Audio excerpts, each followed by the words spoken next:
Welcome to the most dangerous circuit on the season. Electric tension here at Fuji. Has so far been the story of two men.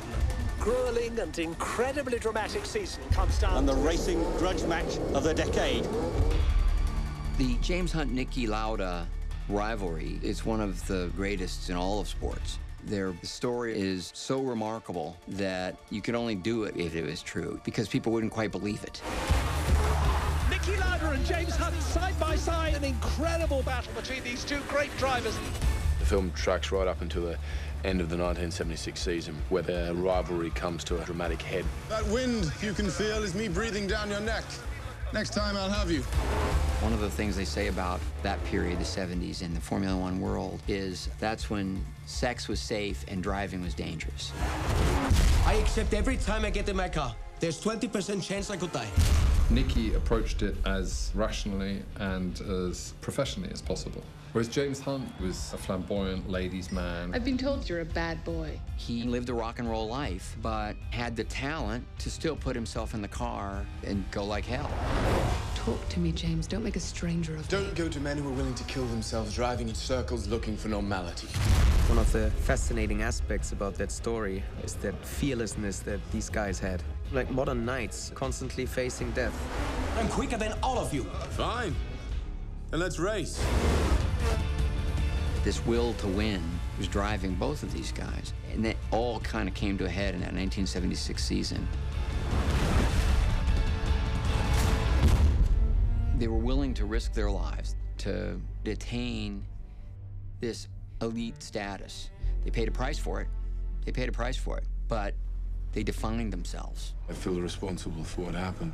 Trust me, watching you win those races while I was fighting for my life, you were equally responsible for getting me back in the car. It's about friendship, about fear, overcoming fear, about rivals who push each other beyond their limits. I'm world champion and on the verge to become world champion again. I can beat this guy. Trust me. This is a movie I wanted to see, and a world that I wanted to occupy and share with audiences. Not only because of the on-track drama, the life-death drama, it's also just the really, truly entertaining nature of these two guys. You know, they're both fascinating, they're funny, they're serious and formidable, and the combination of these guys, their rivalry, their relationships off the track as well, the way they went about the business of trying to be great was, I thought, emotional, cool, and certainly fascinating. The closer you are to death, the more alive you feel. It's a wonderful way to live. It's the only way to drive. One crucial thing was to meet Niki. That was something that I wanted to do. And of course, with the also with mixed feelings, because it's strange to play somebody who's famous and who is alive. So, and knowing that Niki is very frank and very honest, I thought, like, hopefully he's gonna like me, and hopefully we get along with each other well. So he called me one day and invited me to come over to Vienna. But then he said, "Yeah, just bring hand luggage. In case we don't like each other, you can fly back to Berlin." I thought, like, whoa, that's a that's a good start. So I met him in Vienna. Fortunately, we liked each other. I could ask him whatever I wanted, and that was amazing. That he was so open and so generous with his time, because still a businessman who has no time to lose, but he took a lot of his time for me. And then we met a couple of other times, and he even took me to Brazil in his own Learjets, flying, and that was also a wonderful experience, because I could see the Grand Prix in Sao Paulo, meeting all the drivers, meeting former drivers, watching the race in the Mercedes pit, and that was also, you know, very important to get a feeling for the whole racing world. How he could have his comeback after 4 weeks after that terrible accident, heavily injured, to go back, step into the car and be fourth in Monza, the first race.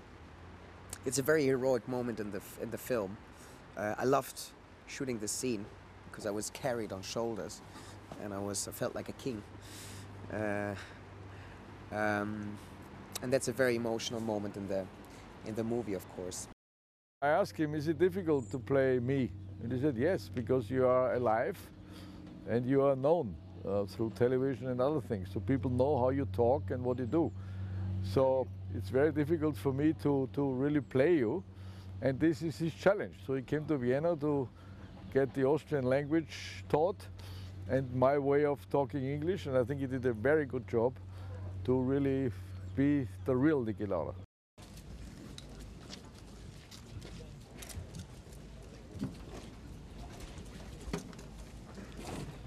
There are people from that era who like to say, the 70s. That's when sex was safe and driving was dangerous. Of course, it was unbelievably dangerous, and of course, and it still is. But, you know, as Lauda told me, he said, well, I understood it, but, you know, 2 people a year were dying. And out of 20-something drivers, those aren't great odds. But you take that risk if you choose to. Welcome to the Nürburgring, the most dangerous circuit on the season calendar. Weather conditions are far from ideal. All those in favor of racing? It's the day everything went horribly wrong. In fact, it's the last time they had a Formula One race in that track at Nürburgring. The race is on. Every time I get in my car, there's 20% chance I could die, and I can live with it, but not 1% more. And today with the rain, the risk is more. I ran into the season with a perfect car, Ferrari. I won most of the races before Nürburgring happened, and suddenly I was fighting for my life. Today, we're filming at Nürburgring, and we're at the actual spot where the incident occurred. It's chilling. Niki Lauda was trapped for almost a minute in a searing inferno of 800+ degrees.